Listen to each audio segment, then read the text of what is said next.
Joseph. Joseph. A lot of people have questions about the Technicolor Dreamcoat. Technicolor Dreamcoat? How accurate is the musical? Is 100%. So here we are. Should I just mess up this one? Parashat Vayeshev. Oh, you nailed it. Crushed it. Vayeshev. Sir Andrew Lloyd Webber himself could not have done better. Thank you. Classic biblical narrative. We have, 12 sons, and we've had Jacob's story, and now we're zoning in once again on a very specific story, which is the favorite son of Jacob. I always ask parents this question, like, who's your favorite? And I think it's a biblical theme because, Jacob had a favorite, Isaac had a favorite, Abraham, everyone seems to have favorites. God has a favorite.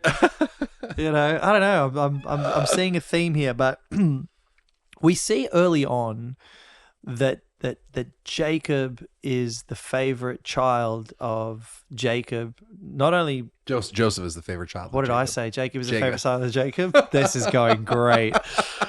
Joseph is the favorite child of Jacob, but we see this back earlier in the book of Genesis when even he's about to prepare himself to meet his brother Esau. Jacob divides the camps into two, and we see at the very, very back of the camp, he's putting Joseph and Rachel. Now, obviously, Jacob loves Rachel, and his love for Rachel obviously extends to Joseph. And this creates problems because it creates division with the brothers. It creates issues within the family dynamic.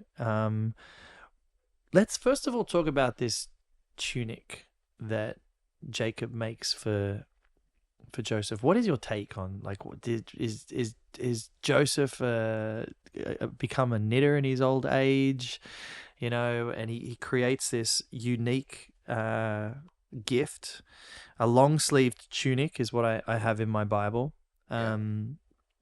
What do you think that symbolically kind of represents, or is it just the biblical narrative saying he was given a gift, and you could see the favoritism even just in the thoughts and the offerings of his own father? There's a tradition at the Passover which Seder. I expected. Yes. Yeah, there we go. I have no more tricks left, right?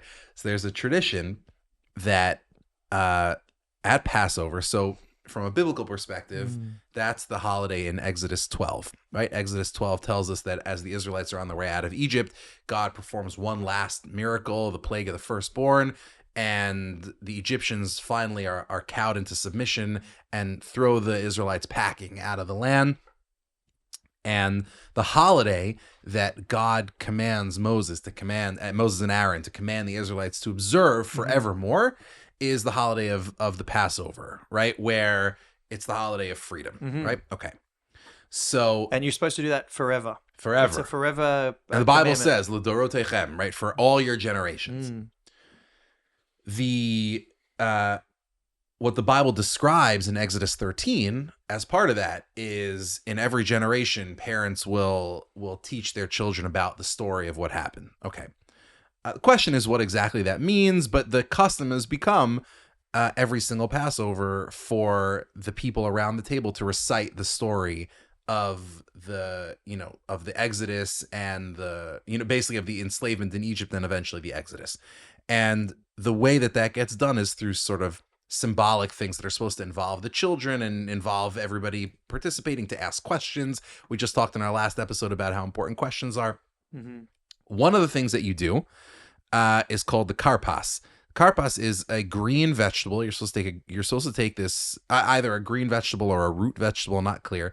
But you basically take a vegetable and you dip it in salt water and then you eat it. That's one of the things you do. Why do you do it? The classic answer that every single Jewish kid could tell you is because we're supposed to, by dipping it in salt water, we're supposed to remember the tears that our ancestors cried as slaves in Egypt, and that we're supposed to kind of relate to that and empathize that in our own day. That's very lovely. Problem is, that only explains the salt water. It does not explain the vegetable. Why dip a vegetable? Why not dip an ice cream cone? Why not dip a slice of pizza? The best answer I've ever seen is that the word karpas in rabbinic Hebrew means vegetable. It's actually a Greek word. Karpas means like a leafy vegetable. But in biblical Hebrew, it's actually a loan word from Persian, but in biblical Hebrew, the word karpas refers to green fabric. And it's the type of fabric you'd use to make a coat of many colors. It appears in the book of Esther, book of Daniel, etc.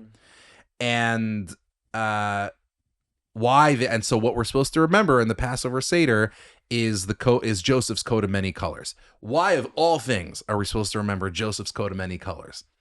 The answer is that this act, taken on its own, seems like madness, and it is in some sense, right? Like Joseph is recreating. And by the way, if you look in the biblical narrative in chapter 37, you see the Bible uses very specific words to describe the relationship between Jacob and Joseph, between Joseph and his brothers. So, for example, in chapter 37, verse 3, and Israel loved Joseph from all of his children. The word for love is ahav. It means which means to love.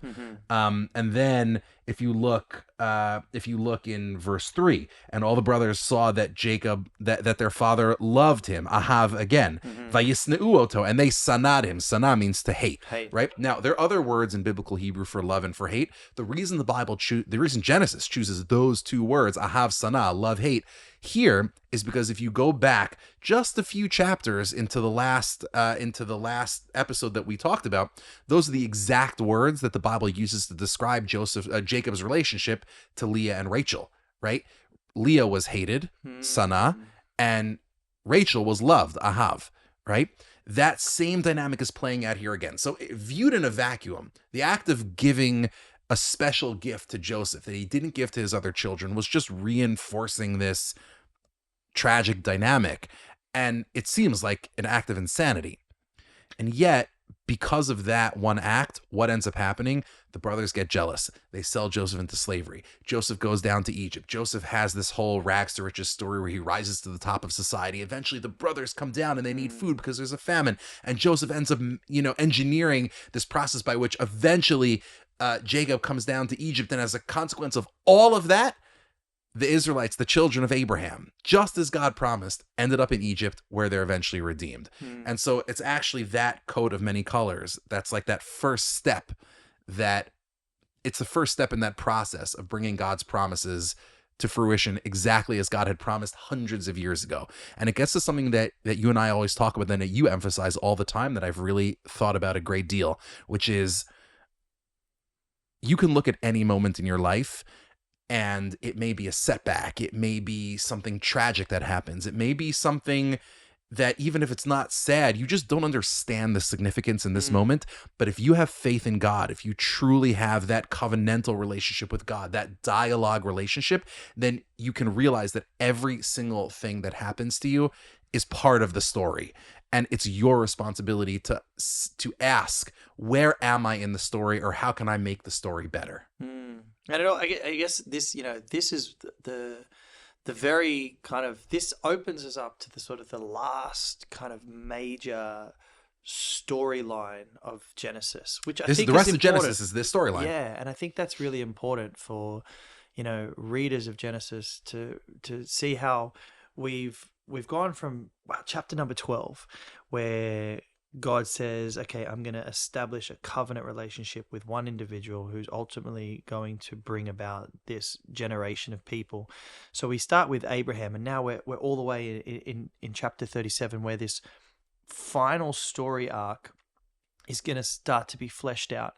And Joseph is a really, really interesting character, because what we've expected and what we've seen up until this point is God partnering with an individual, whether it was Abraham, Isaac, or Jacob, and we see failings or inability to sort of really understand what God is doing in that moment. And we get to Joseph, and there's like a big shift in this character, because if we track through the rest of this story, which we will over the next, episode, 2 episodes, we'll actually see that, to Joseph's credit, he never necessarily fails in any degree where we're like, this is what you did wrong, or this is where you weren't really faithful in understanding God's sovereignty. Now, Joseph is the fourth generation, right? So we've got Abraham, Isaac, Jacob, Joseph. The fourth generation, it seems like something is now starting to shift. And we have this breakthrough character who is going to be, I think, a true archetype of what God's ultimate story is going to be, where we have so many things which we could unpack and address in just Joseph's story, forgiveness and reconciliation. He's the one that has these, Jacob has this dream about the stairwell or staircase to heaven, this ladder. And now we have Joseph beginning his story with two dreams. Now, the dreams in isolation bring a little bit of issue for him, because he talks about, he comes to his brothers, probably not the best audience to share your dream with. And the idea of them bowing down to him. Again, what I think these dreams outline is there's a prophecy here within the dream, but it's concealed and hidden in a way where Joseph, his brothers, and the audience reading this doesn't really understand what that prophecy looks like in its details until the end of the story. But again, God declares the end in the beginning. So like this book as a whole, foundational, so important. If you don't understand Genesis, you are going to have a very, very difficult time understanding any book moving forward, because I think so much of the underlying spiritual principles and the operational system of God is being played out through these characters. Joseph is one of them. And so we get these dreams of him being in a position where others are going to be bowing down around him. We don't understand why, and now we're being forced to track this journey. Now, instantly, Joseph will be betrayed by his brothers, and they want to get rid of him, which is the human response, right? You see that you're not going to be number one. You see that you're not going to be the favorite. You see that you're not going to necessarily have what you would say is a worldly blessing. And the default setting of human is like, well, we're going to either kill, destroy, or remove whatever's in our way of getting to that position. And so we see, again, a Joseph and to another group of people, which is the human default. Well, we don't like this. I'm not happy with this. And this kind of takes us all the way back through all these figures that we're seeing from, Cain and Abel, Isaac and Ishmael, Jacob and Esau. And now we have like 11 brothers opposed to one. And so the obvious answer, if you're not happy with the scenario, is get rid of the problem. And in their eyes, the problem is Joseph. So he gets thrown into first they want to kill him, right? So first they go, let's get the bad ideas out of the way first, right? Yeah, let's kill him. And then obviously there's a bit of negotiation going on. And we see conflict within the brothers to say, well, maybe we shouldn't kill him. Maybe we should just throw him into slavery. Until the point where he is eventually rejected by his brothers and cast into slavery. And that's kind of where he gets taken off into this journey, which will ultimately serve the greater good.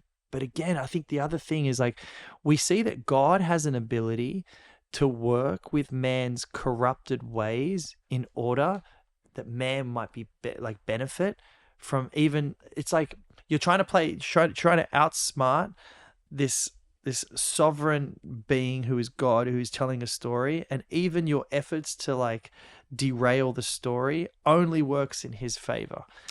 And here, what's interesting is, you know what?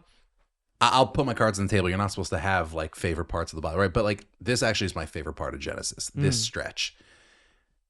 The easiest way to sum that up is to note that between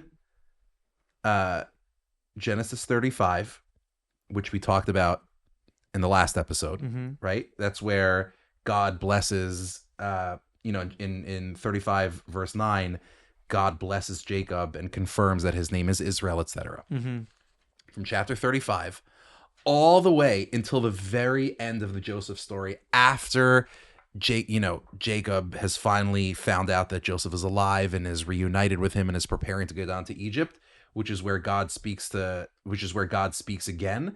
And he says, I am the God of your fathers. Don't be afraid.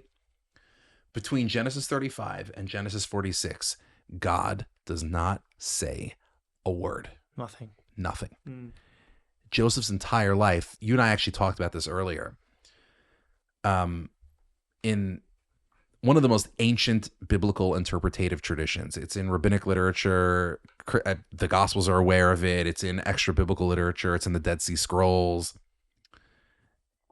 Joseph is known in the ancient interpretations as righteous. Now, you might say there are lots of righteous people in the Bible. There are like a dime a dozen. Righteous people in the Bible are a dime a dozen, right? Why? And in fact, in rabbinic literature, his title is Yosef HaTzadik, which means Joseph the Righteous.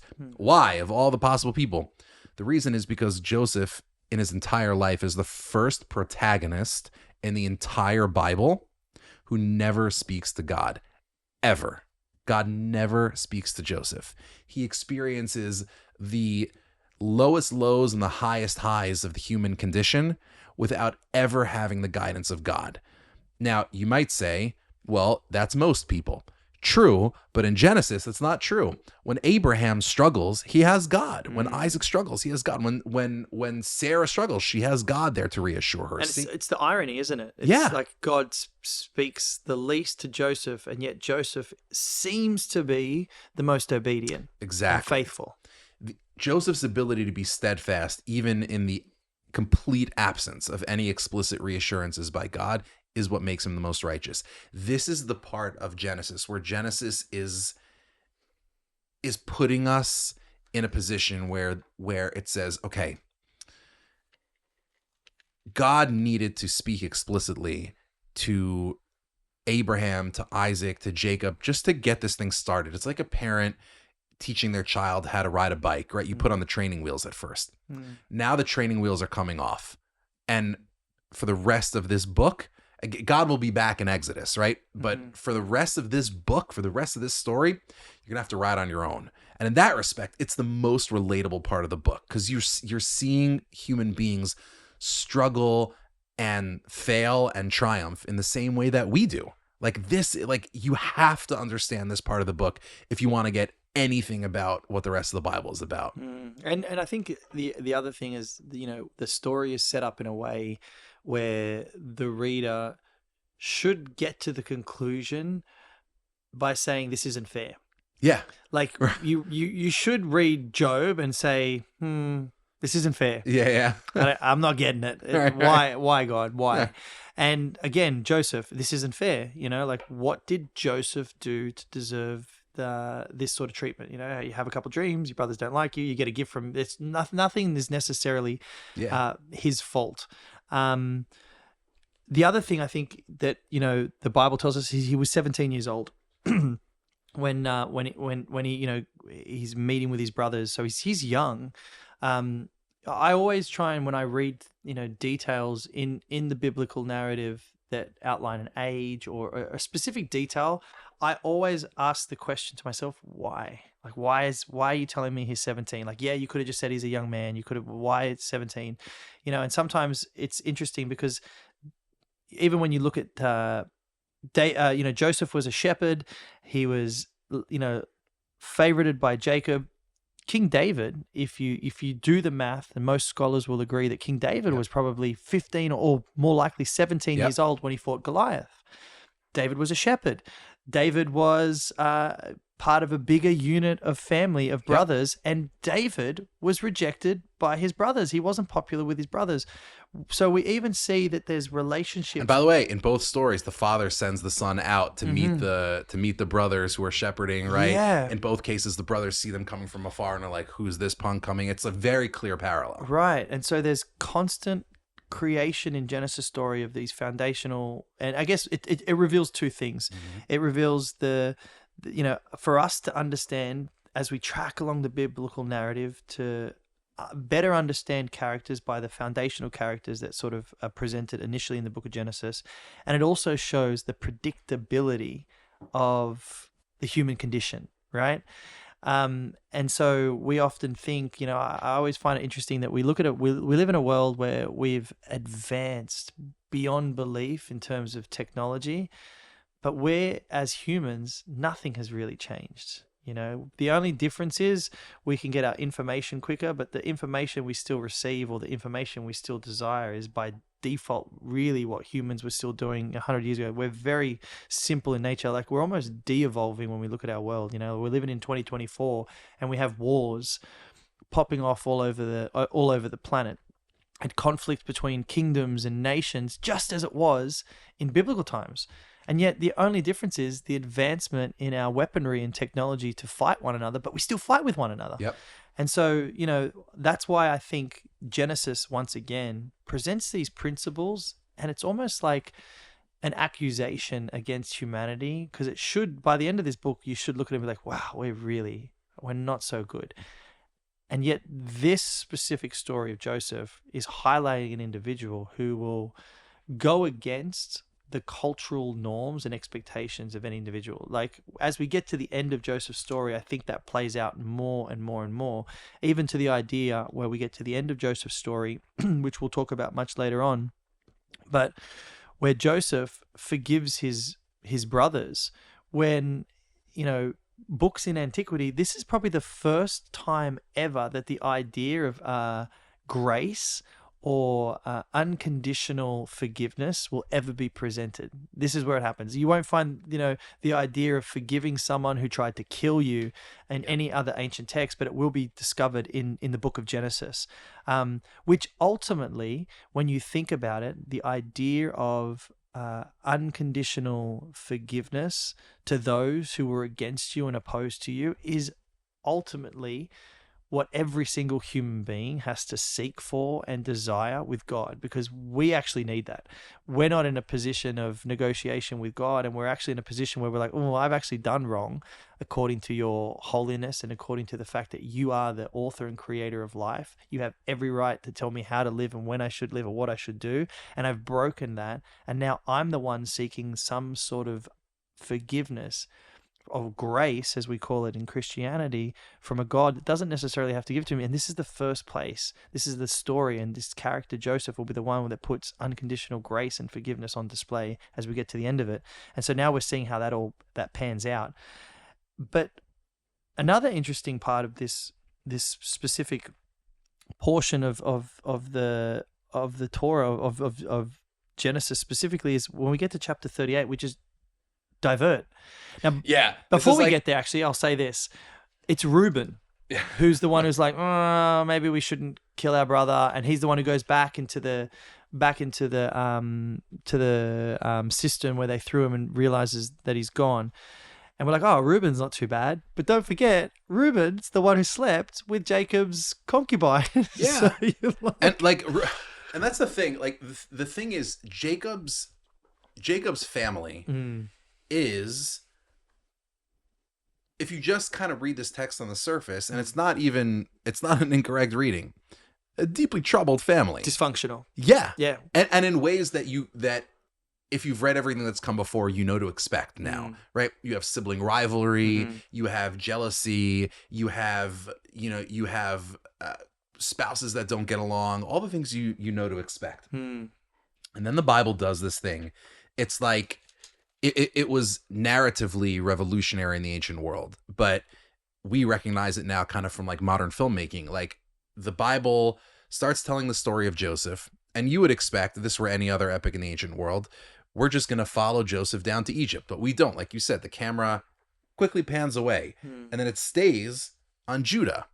And Judah, like Reuben is kind of the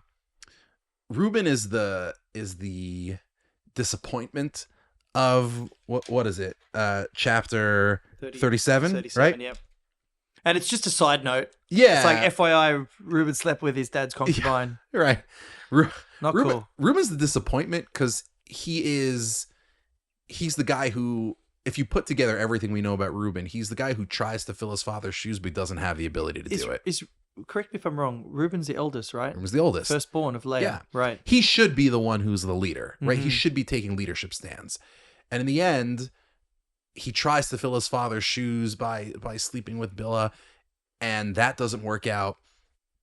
In the case of Joseph, he tries to protect Joseph, but he doesn't stand up to the brothers.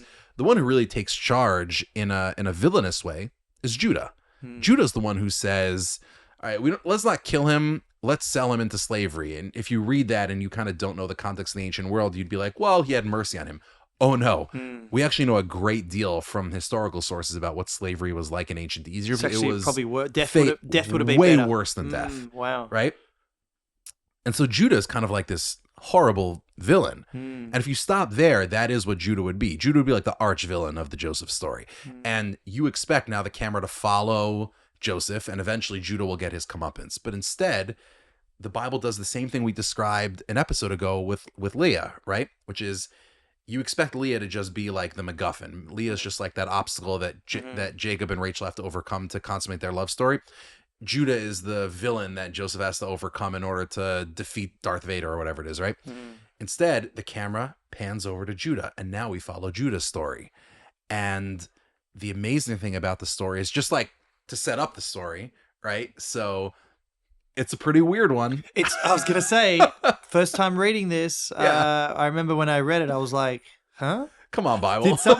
Did I miss something? And someone, like the wind moved the page or something, because it doesn't make sense why all of a sudden I'm going to hear about Judah and his, sexual escapades while he's traveling, and it's bizarre, to say the least. So to a modern reader, you're like... Right. So Judah's got these 3 kids, right? He's got, the funny thing is, he's got Onan, and Shelah, right? The funny thing is, this is kind of like in the book of Ruth, where Elimelech's kids are Machlon and Kilion, which in Hebrew just means like plague and famine. Oh, right? Good names. Why would you name your kids that and expect anything less? Yeah. And so here, Aaron Onan just means like barrenness and mourning. Horrible. So, which is what you'd expect. Do you know what scares me, Ari, is, Christian couples wanting to call their kids like, biblical names, and maybe they get excited and go, let's just like pick Nebuchadnezzar. One. That sounds great. Let's call him this, and not do their research. Plague and famine. Why did I call my son plague and famine? Exactly. The funny thing is, so my wife, Shasta Shlomit, she's amazing. Love my life. Her name is Shlomit. Why? So Shlomit is kind of like a feminine version of the name Solomon. Shlomit. And her dad wanted to name her after, a relative who'd passed away whose name was Solomon. If she'd have been a boy, she would have just been Solomon. She was a girl, so I was trying to come up like what's like a good Hebrew version, a female version of the name Solomon. And he's like, I had 2 options, Shalamith and Shlomit. Shalamith? Right. So Shalamith is, so she asked, the local, figure in his community who was kind of like reading the Bible and was like, yeah, both of those names are in the Bible, but Shalamith is only in the prophets, but Shlomit's actually in the Pentateuch itself. So you should go with that one. Okay. He's like, great. I love it. Perfect. And then after they named her Shlomit, they're like, we should actually like open the Bible and see who that is, right? Like it's got to be someone good. It's the mother of the blasphemer. Oh my gosh. So be careful. I'd be worried about your kids. Use the Bible at your own risk. Watch your kids, what they say, what comes out of their mouth. Don't blaspheme. Exactly. Exactly. So what happens here is Judah's got these 3 kids. They're married to this woman, Tamar. And the first one dies childless. The second one... Well, he dies and he's also considered wicked in the eyes of God. Like, exactly. Who knows what he was doing, but... Exactly. Right, meaning, the point is, it's not Tamar's fault. Then Onan, the practice, which Deuteronomy ends up talking about as well, is in a situation like that. The practice, which we know was prevalent in the ancient world, was Onan's now expected to marry Tamar and build up a family in place of his brother who couldn't. But instead he decides not to, and there's all sorts of sexual stuff there. So and then Onan dies because of his sinful ways, and so now Judah has his one son left who's supposed to be married to this woman, and you could see that he's like, he thinks that it's like superstitious. She's like a black widow. I don't want to give my child to her. And so she's kind of like, out in the cold, right? What's she supposed to do? So then you have this crazy story where she's like, listen, if he's not going to give me his other son to marry, I'm going to find myself into this family one way or another, because he's the one who's like not fulfilling his responsibilities. So she dresses up like a prostitute, and Judah patronizes this prostitute, and but he doesn't have the money to pay for it, so he's like, I'll Venmo you. She's like, story. So she's like, give me instead. By the way, archaeologically, it's pretty cool. So what does she ask? Signet ring and a string, right? So the question is, what is the string? So actually, we've discovered these. They're called cylinder seals. A cylinder seal is a type of like personal signet that you could kind of make your personal mark so you could sign legal documents. Right. And the way cylinder seals work is they're like yay big. They have a hole in them that you put a string through and you attach it around your neck. Oh, it's a necklace. Yeah, just a necklace. He's like, give me your cylinder seal, which was the seal and the string. Right. So she takes that. Why does she take that? Because it was the thing that would identify him, right? It wasn't just something that that a client could say, oh, that didn't belong to me. It's got his personal identification on it. It was like taking his license, basically. Right. So Judah gives his passport to Tamar. It's reckless. And then it's reckless. And then forgets about it, right? Then all of a sudden, and then he tries to find her to pay her back. He can't find her. Fine. Then Tamar shows up and she's pregnant. And Judah hears about this. And again, he doesn't realize the prostitute is Tamar. It was his daughter-in-law. And so he hears that his daughter-in-law, who's supposed to be saved for his son, even though he had no intention of ever marrying her to his son, she's pregnant, she cheated on him, and he basically condemns her to death. Yeah. And what does she say? And this is I'm building all this up just for this moment because it's so powerful. She does not, she doesn't say, by the way, this is your fault, which she could have and should have said. What does she say instead? So if you look in verse, it's chapter 38, verse 25. Right. So it says that, she was found out and she was brought to her father-in-law saying that, and she was brought. So she basically sent a message to her father-in-law saying, the man, I know you want me to be killed. I'm just telling you, the man to whom these belong. And then she produces his belongings. That's the one who got me pregnant. And then what does she say? She says, recognize. What does it have in your translation? Do you recognize those? These are the seal cords and the staff. So that phrase that she uses for recognize in Hebrew is hakerna, right? Recognize now these things. Where is the last time, in fact, the only other place in all of the books of Moses, and maybe the only other place in the Bible, where we see that phrase? It's actually just back in chapter 37 verse 32. After the brothers under Judah's leadership come back to Jacob after having dispatched of Joseph, and they tell him they fool him, they trick him into thinking that Joseph had been killed by a wild animal. So what do? They sent it. Chapter 30, verse 32, chapter 37, verse 32 says, and they sent his coat of many colors, and which they had dipped in blood, right? And they sent it to their father, and they said, we found this, right? Implying that he had been killed. And then what do they say? Do you have that translation in verse 32, chapter 37, verse 32? Verse 32, then they sent the long sleeve tunic, and it was brought to their father, and they said, we found this. Do you recognize whether or not this is your son's tunic? That's the same exact phrase that Tamar utters a chapter later, hakerna. Literally the exact same words in the Bible.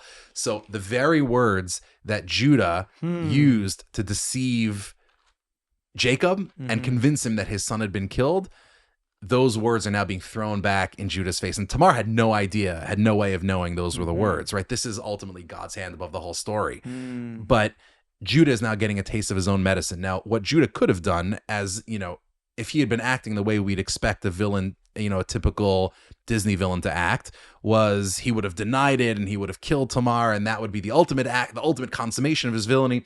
But instead, what Judah says is, if you look in chapter 38, verse 26, it says, and Judah recognized these things. And he said, Tzadkami meni, she's more righteous than I am. Because you know what? She was totally right. And this is on me. And he takes responsibility. So this ultimately is the difference between Judah and Reuben.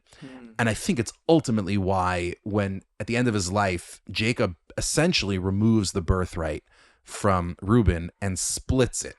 He gives a double portion to Joseph, as if Joseph were a firstborn. Joseph gets 2 tribes, right? His kids, Ephraim and Manasseh. But he assigns the kingship to Judah. Why does he assign the kingship to Judah? It should have gone to Reuben. Reuben was the firstborn. The reason is because being a leader means not that you're perfect or incapable of making mistakes, but acknowledging your fault. It means acknowledging your faults. And that's what Judah does. Judah, his entire life, is a leader. He's a leader for evil in the beginning, right? He engineers Joseph's sale into slavery.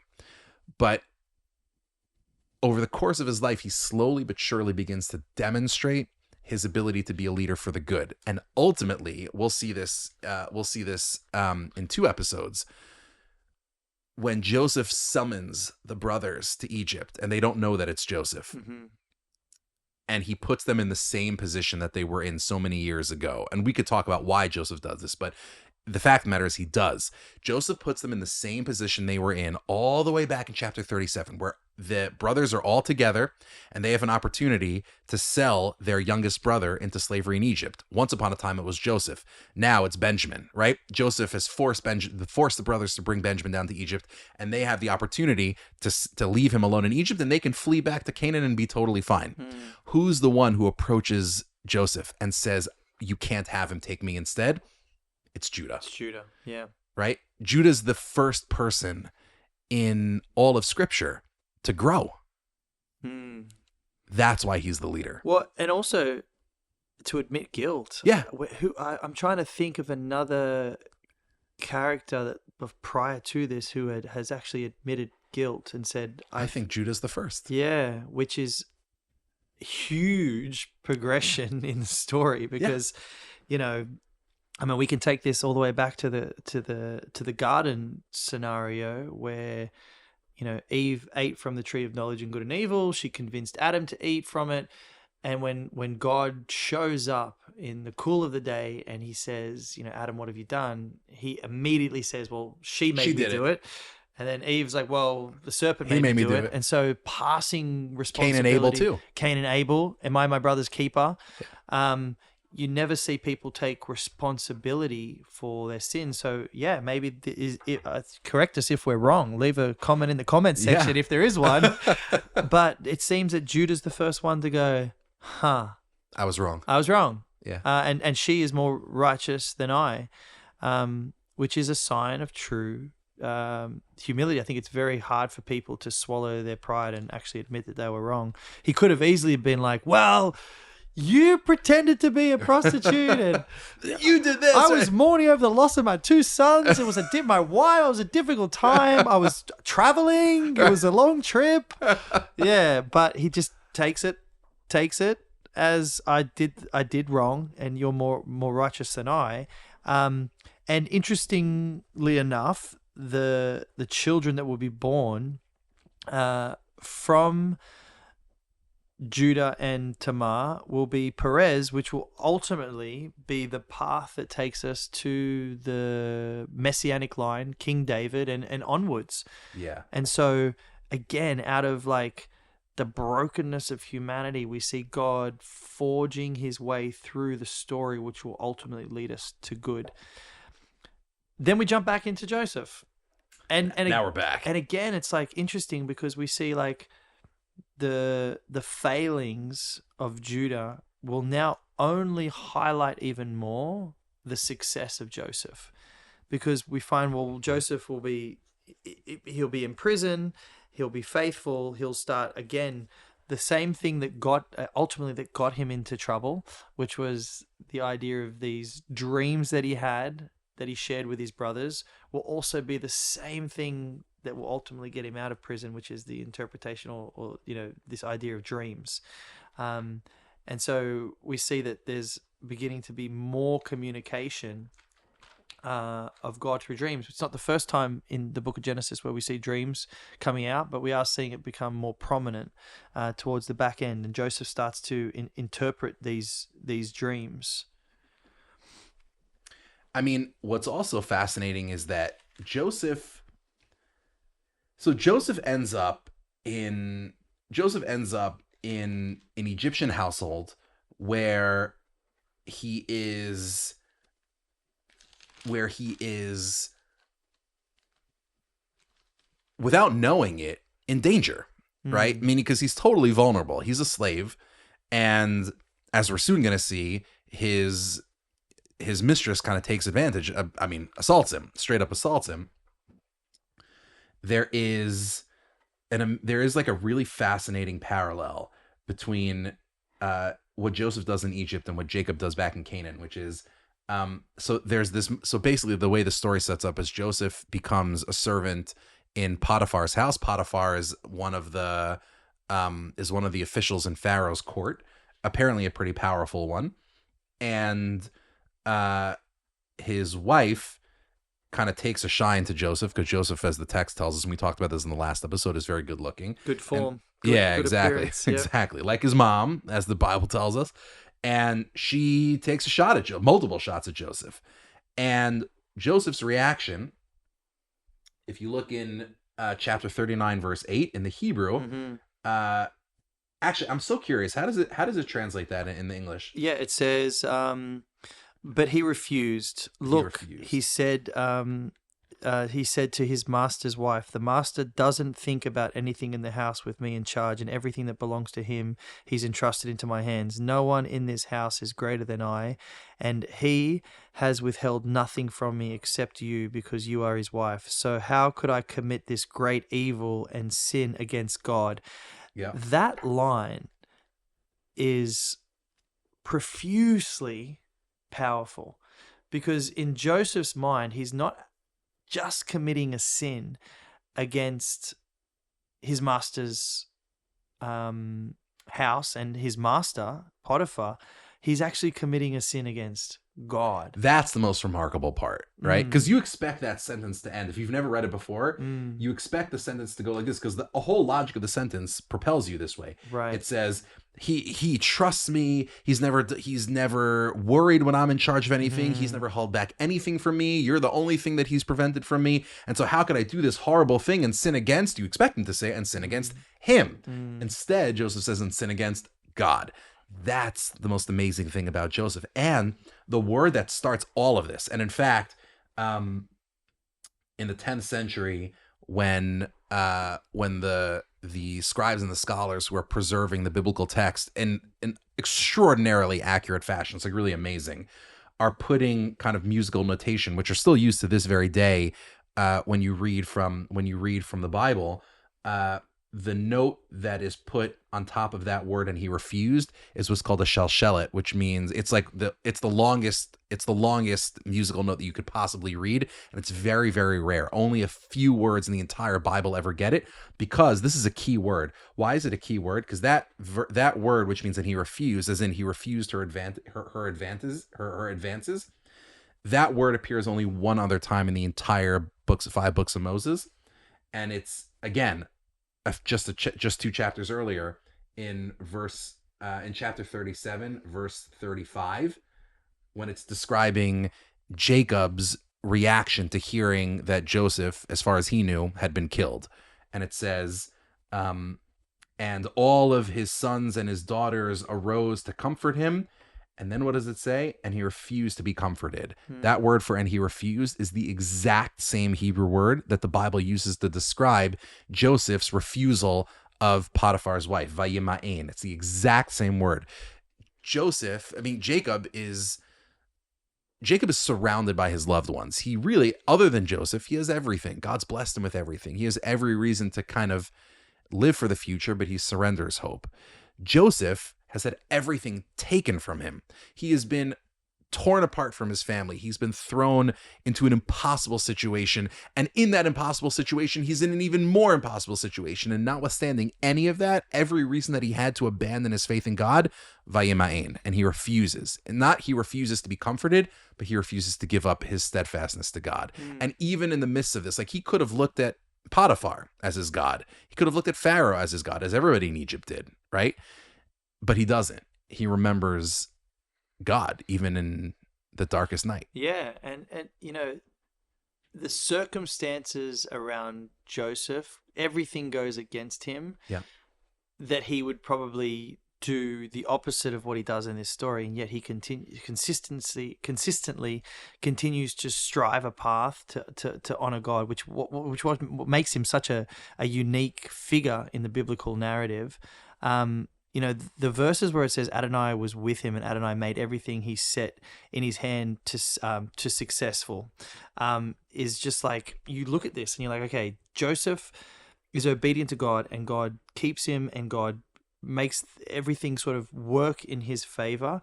And like you said before, God doesn't say anything, but God is with him. Yep. And so I think that's really important, because remember the promise that God made to Isaac and Jacob was that I am with you.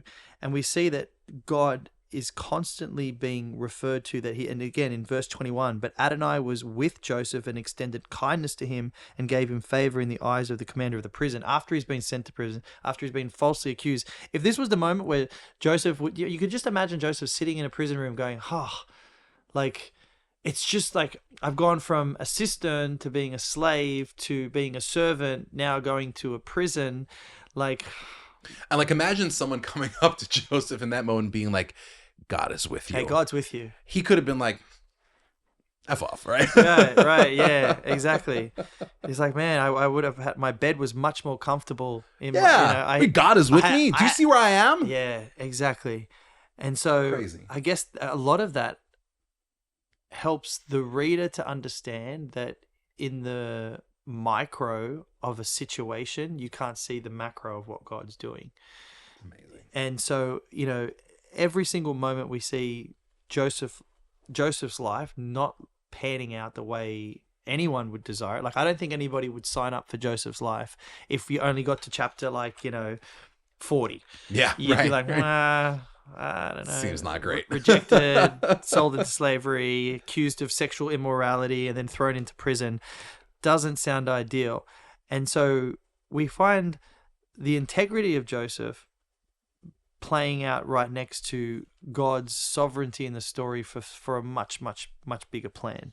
And again, we get to chapter number 40, and we find again the interpretation of these dreams, where we have a Joseph who has now got wisdom in a circumstance that's now going to bring him into favor with Pharaoh. This is such a this is such a crazy chapter 40. Chapter 40 is where Joseph's in prison. He encounters the cupbearer, right, Pharaoh's butler, and the baker, Pharaoh's baker. And they have these dreams. Joseph is a dream interpreter. He ends up successfully interpreting their dreams. He puts a little bit of a chip down on the cupbearer and says, when you get out, just keep me in mind, bro. Yeah. Which, by the way, interestingly, so rabbinic tradition actually criticizes Joseph for this and says he should have had faith, right? He should have believed that God was going to take him out. Interesting. Easy to say when you're sitting in a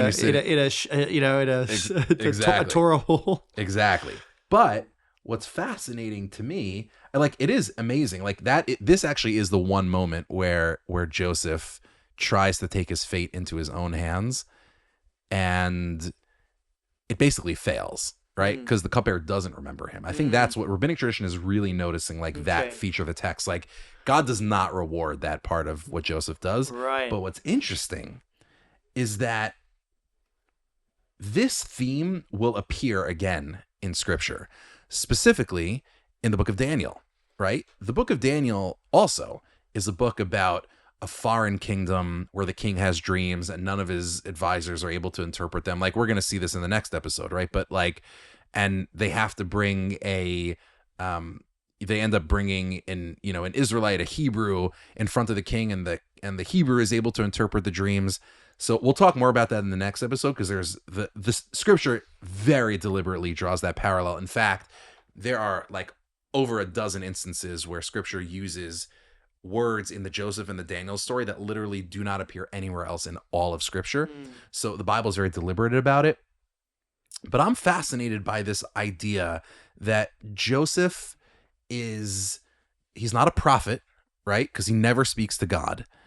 And yet Joseph just has some, he has some ability to, he has some insight that allows him to succeed. Now we know God is with him and God is helping him to succeed.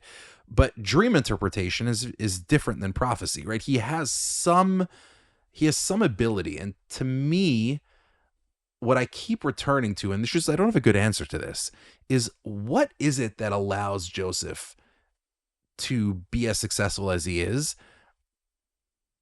Of course, there's faith, right? His faith in God is legendary and steadfast, even though he has every reason to not be faithful to God. But also, he tries, like he works hard.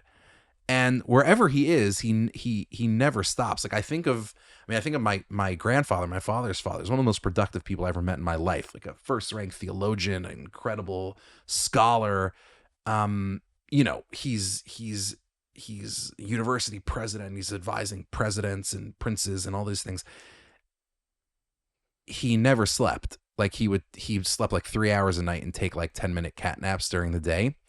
He just was consistently driven to study, to learn, to write, to read, to lead. And that's what Joseph has. Like Joseph does not waste a moment.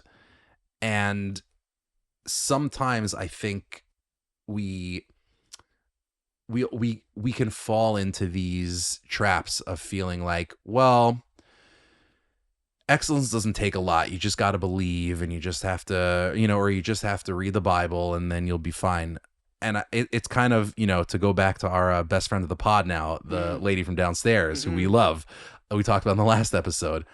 This is kind of what you were saying to her, which is like, yeah, if you want to study scripture and you want to read the Bible, you want to make it a part of your life, that can be something that you can always talk about aspiring to do. But if you don't actually sit down and do it, and it takes work, right? But if you don't actually sit down and do it, it's not going to happen on its own. And I think part of the Joseph story is it's scripture's reminder to us that this stuff is hard. If salvation was easy, everybody would do it, right? And it's not impossible. The book of Deuteronomy says, right, don't think that God's word is in the heavens or across the ocean. It's here for you and you can grab it yourself. But it actually takes work. Like Joseph is diligent. Joseph never stops. And I think it's something to aspire to. Like perseverance. Like you talked about it earlier. Perseverance is really critical. It's also this Parsha finishes in an interesting way, because it's how much do you read into the symbolism and what's being presented? So, like, you could on a surface value look at this story and say, okay, well, there's Joseph in a prison and there's the chief baker and the cupbearer. And you have two people having dreams, Joseph interpreting both dreams, and the reality is that one will be favorable and one will end in death, right? And so both these figures have different dreams. Joseph interprets dreams. One will bring about life on the third day and one will bring about death on the third day. Both of these men are going to stand before Pharaoh, the leader or the ultimate decider of life and death in Egypt, I guess you could say. So Pharaoh was the one who was ultimately going to decide the fate of the cupbearer and also the chief baker. And Joseph interprets these dreams and gives them the outline. I mean, prophetic nature as well. He calls it happens as it is. And I often look at when I see things like the third day, the number 3 is quite prominent, especially the third day. It comes up over and over and over again throughout the biblical text. Examples of this, I would say is when the Israelites are in the Sinai wilderness, God says, prepare yourself because on the third day I'm coming down. Right? The third day coming down, God comes down to Sinai, and the children of Israel, while they're waiting for God, are going to see the fullness of God. We see in the book of Hosea, God saying that, on the second day you're going to be revived, and on the third day you're going to be brought up. And so we see this theme of these 3 days being played out, and the reality of what you're seeing is there is a fate of two different groups of people. And sometimes one road will lead to life and the other road will lead to death. And the question is the person who's, I mean, when you think about Joseph, what is he in this position? You know, he's a prophet, right? He's someone who's bringing a message that is going to come true. Now, if we go to Deuteronomy, what's the test of a It's kind of prophet? like the Morgan Freeman of this chapter, right? Freeman. He's like advising, the guy in Shawshank. imagine being the guy where you're like, oh yeah, and on the third day you're gonna be hanging from a tree. Yeah. You know, but you look at this, and I always think, why? I always ask the question, why are these sort of stories planted in the text? You know, we have the story of Joseph, the obvious. We have what's happening in Joseph's life, but we also have these deeper, spiritually challenging principles that are being presented. And I think the entire biblical narrative, I would say, and even what we've just read up to chapter 40, always presents a scenario of two. There's those who God is working with and is ultimately going to redeem, and those who are kind of rebelling against God and going in the opposite direction. One leads to life, one leads to death. And when we think about what Moses says in Deuteronomy, where he says, today I present you life and death, the blessing or the curse. Or the curse. Choose life. Choose life. Right? And even though these characters that are presented in the story don't really get the choice, it does tell us that there are two roads that I could be on. And Joseph is I would say the blueprint or the archetype which I should be following, which is the one who, even though I can't hear God's voice, I believe that he's with me, and I try and flee from sin and do everything that's right in God's eyes despite the circumstances that surround me.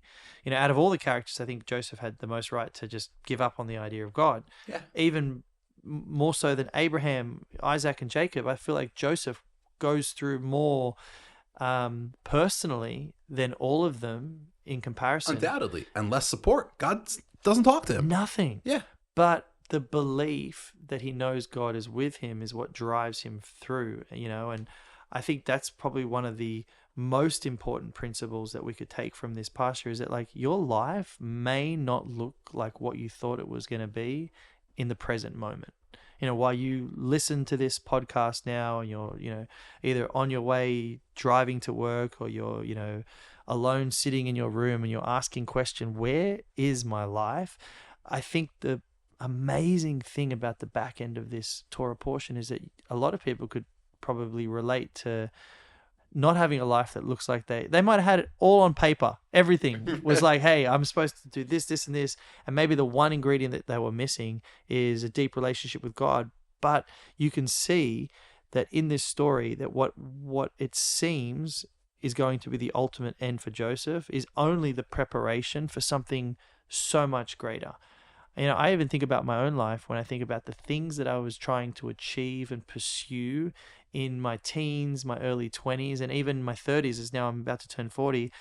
None of those are really relevant. And everything that happened, good and bad, in my life has actually put me on a completely different path, which I think is far more important than what I could have imagined or predicted for myself. And so I think the one thing that I think a lot of readers can admire about Joseph is that this story, bar none, is one where you see whatever the circumstance looks like doesn't mean that's where the story is ultimately going, you know. And Joseph's story is probably the greatest example of what God can do in the messiest of situations if the individual remains faithful to the sovereignty of God, which is ultimately what this book, I think, is presenting at the end. God is sovereign. Whether you believe it or not, whether you see it or not, or whether you understand it or not, God is sovereign. His way will win. And I think the one amazing thing about Joseph's story is it's proof of that at the very end of the very first book of the Bible. Isaiah 46:10, I declare the end in the beginning. The foundation of this book is saying God is sovereign, even if it doesn't look like it in the moment. And by the way, you know what that makes me think of? Honestly, I've never thought about this before either. Think about how absurd it would have seemed to Joseph himself, or to anyone who knew his story, which was nobody in Egypt. But let's assume you knew Joseph's story from beginning to end. How ludicrous must it have seemed for Joseph to be sitting in prison and have people come to him and say, hey, I had a dream last night. Can you tell me what it means? And for Joseph to try and interpret it. Because again, think about it. Joseph had already tried to interpret a dream before, and it had failed miserably, seemingly. His own. At the beginning of the Joseph story, he has these dreams about his destiny and his fate, and how ultimately his brothers and his father are going to bow down to him, and he's going to have this position. I mean, none of it, not only had it not come true, the opposite seemed to have happened. Not only was he not at the top of the social hierarchy, he was literally at the bottom. He's a slave in jail. How crazy is it? Like, how insane is it for Joseph, who had who seemed to have so blatantly misinterpreted his own dreams, to now try and interpret somebody else's, to the point where he's telling them you're going to live and you're going to die? How crazy is that? That was the extent of Joseph's belief. Joseph had this extraordinary ability to be in the depths of darkness and maintain that faith. And I think for us reading this, I mean, like, to me, this is the most human, the most real moment in the book of Genesis. Maybe one of the most real moments in the Bible, where, I mean, put yourself in Joseph's shoes. You are, and think about any dream that you've had in your life, any vision that you've had in your life, and you may be in a moment where it seems not to have come true, or things seem to be going the opposite of how you once envisioned them. In that moment, if you're asked to stand on conviction, do you have the ability to do that? Do you have the courage to do that? I mean, it's an act of bravery for Joseph to maintain that he actually still is a dreamer in prison, in the depths of hell, is remarkable. The ability to still dream even when the night is dark is what Genesis and Joseph's story is all about. Because ultimately, you're right. What Genesis is about is, what is it that allows us to dream in the darkness? It's God. And it's almost expect the unexpected. Yeah. Have you ever had any interesting scenarios where dreams have kind of changed or determined your path?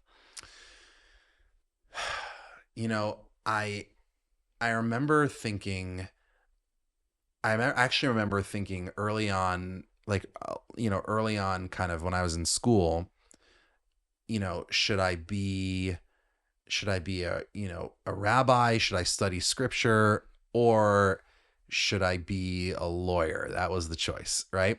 Because you're a lawyer, I mean, that's a good job. You can make good money. It's a good introduction when you're, meeting people. I'm a lawyer. Exactly.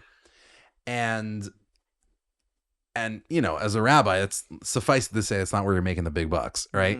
So, and I remember, like, sitting with my wife, I mean, even before we got married, like when we were just dating, because we were like high school sweethearts, we met in high school. So even then, just thinking about being able to pursue that path, like actually pursuing that path.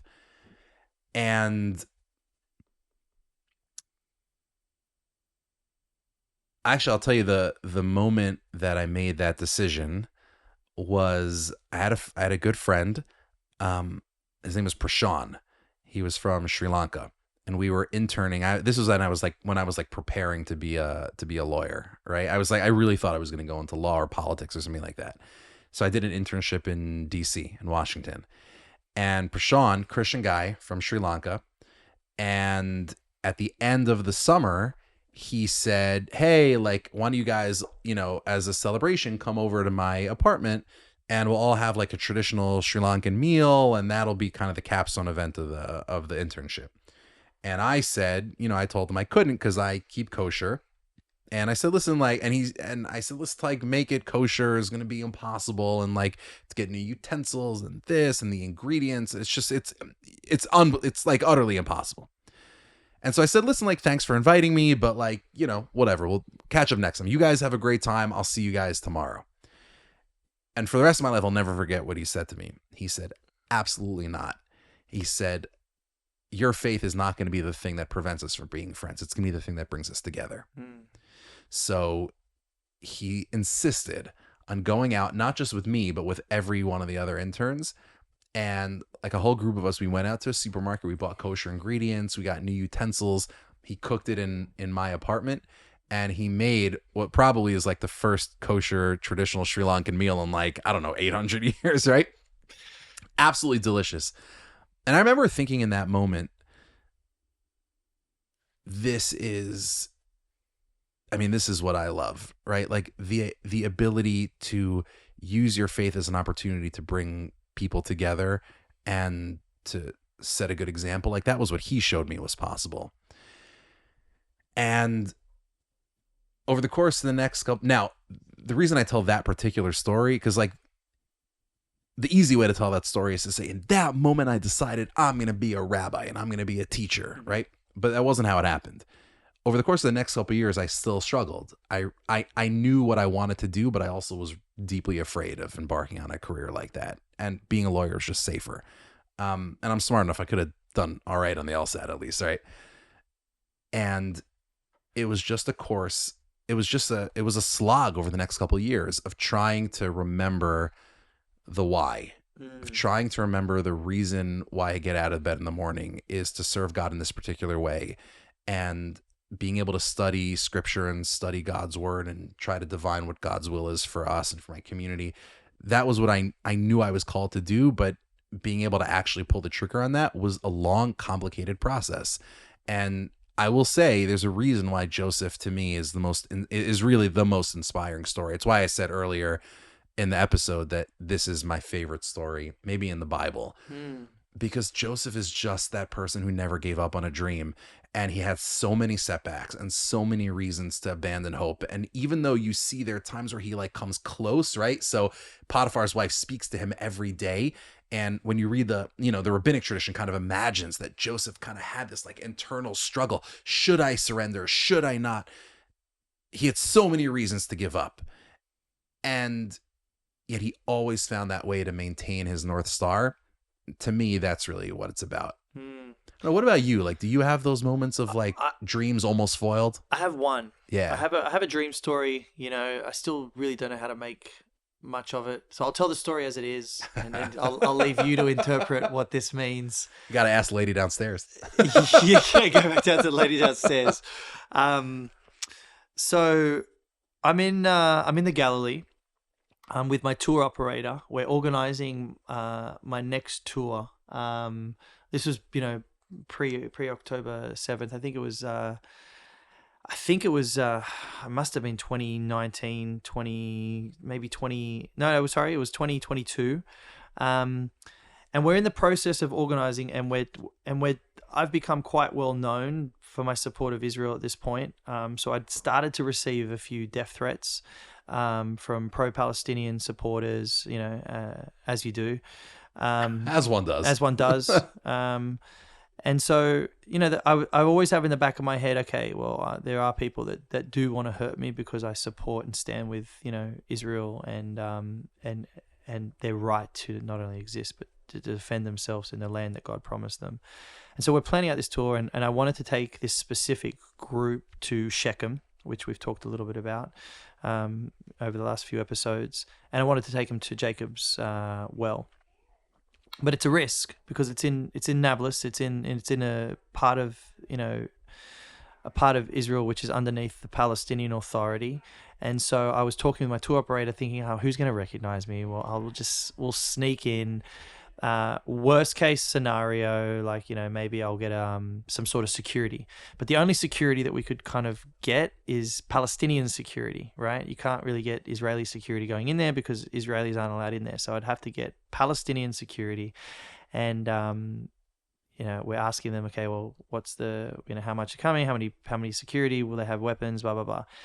In that moment, I get a text message from this Christian woman I know who's actually Iranian. She went to prison in Iran for becoming a Christian. She left Islam, became a Christian, was in prison for her faith. Wow. She's an amazing story. Her name's Marzi. She lives in Atlanta now. But she's an incredible woman who I randomly met as I'm walking to Jerusalem to the Holy Sepulchre one day. We kind of met because someone said that we were supposed to meet a long time ago because she's doing things online with the Christian community, and so she saw me and she spoke to me and we became friends and we exchanged numbers. She messages me out of the blue, and she says, "Hey, I've had a dream about you, and take this for what it is. But in the dream, I saw that you got shot by a man in a black suit." And I don't know what to make of that, but that's the dream that I had. Anyway, have a nice day. Yeah, like it was like literally just take this with a grain of salt. I don't know if that means anything to you, but I saw you get shot in a man in a black suit. Dane Cook, not generally a fan, but he has a great bit where he goes, "My favorite thing is to go to airport terminals dressed all in white t-shirt, white jeans, and just go up to random people and be like, 'Don't get on the flight,' and then walk away." That's horrible. So anyway, she's got this dream. So she had this dream, but she's just texted me this randomly. I'm in the process of having a conversation while my tour operator's on the phone with the Palestinian security team that we're about to hire, and I'm hearing him saying, "What are you guys wearing?" And the guy was like, "Oh, we wear black suits." And I was like, "Oh boy." Hang up. I was like, hang up. And so I didn't question it. Yeah. I just took it as a moment where God was saying, "Don't go." Whether I was right or wrong, hey, well, I'm still thank here. God we've never had to find out. Yeah. And so there's moments like that where you kind of go, "Oh, wow, it was just so random in nature and things lined up where I was like, okay, this seems pretty obvious. Don't go to Shechem and don't try and sneak in and don't go with these, faux Palestinian security guys because it may not, whatever would happen, But anyway, so I didn't question that but things like that happen sometimes in life. On the other end of that, I have a lot of girls telling me that they had a dream and were supposed to be married, and that's also not so. Like I said, take. Oh yeah, people tell me that all the time. Yeah. I think it's like it must be a Christian thing where people in churches. Oh yes, it's because you're Christian. That's the difference between us. Yeah, like a lot of people have dreams and they're like, "Look, God told me that you were my soulmate," and I was like, "Well, I think he would have told me too." I'm pretty sure, but that's okay. All right. Here's what I find great about the end of this parashat, this last part of the portion of this Torah reading. It says that yet the chief of the cupbearers did not remember Joseph. Indeed, he forgot him. So, but the chief of I will go from the top. So the chief of the bakers, he hung. And it was just as Joseph had interpreted them, and yet the chief of the cupbearers did not remember Joseph. Indeed, he forgot him. When I read that, it makes me realize this. You will be forgotten by man. You will be forgotten by people that you help or that you involve in their life. But there's one person in this story that doesn't forget Joseph and doesn't forget you, and that's God. And so I think we have to remind ourselves that, yes, like Joseph was forgotten by this cupbearer who should have ultimately been like, whoa, wait, everyone, yes, I'm free and I'm alive. I got to tell you about this guy, Joseph. That won't happen till later. And it will happen in God's timing because that will be the moment where Pharaoh actually needs it and that will elevate Joseph. But God doesn't forget Joseph. And I think that's what's important for all of us to remember. Yes, man will forget you. Yes, people will forget you. Yes, friends or family or whoever will tend to not put you as a priority or forget you or forget what you've done. But Joseph is not forgotten by God. And for me, when I read that, I'm reminded that there is a huge difference between God and man. In fact, Deuteronomy, Moses makes the claim that God is not like a man because he doesn't lie. And God's made promises, very, very clear promises to Abraham, Isaac, and Jacob, which will now flow into Joseph. And he has not forgotten those promises, and those promises are paramount to God's story. We may not understand God's story, but God's story is playing out in our time. It's for us not to be blind in faith, but to see what God is doing. And the only way we can see what God is doing is to know what he's previously done and to know what he's previously said, and also to know what he said he's going to do next. And that is all outlined in Scripture. So it's so important to cling to this book and read it as often and as necessary as you would having breakfast every single morning, having lunch and dinner. There's a simple way to have relationship with God, in my opinion, and that is reading his word, understanding his word, and then trying to live out his word to the best of your ability. Believe it or not, folks, we have literally only scratched the surface of the Joseph story, which is crazy. Yeah. And actually, I want to leave listeners with a question for the next episode because I want to tease it. Joseph is separated from his family. He doesn't have the ability to get in touch while he's a slave. Okay. Next episode, we're going to talk about Joseph's rise to power in Egypt. He becomes the second most powerful man in Egypt, which effectively means he's the second most powerful man in the known world. Why doesn't he search out his family, try to find his father? I want to leave listeners with that question. There's an answer, but I want listeners to ponder that question as we get ready for the next episode. Next episode is going to be a banger. They're not happy with you now. They're like, someone's hitting his steering wheel. Just give me the answer. The lady downstairs will know. Yeah, the lady downstairs. They're like, maybe it's in like chapter 41 straight away. Yep. Nope. No spoilers. All right. Another perfect episode. Next week, tune in.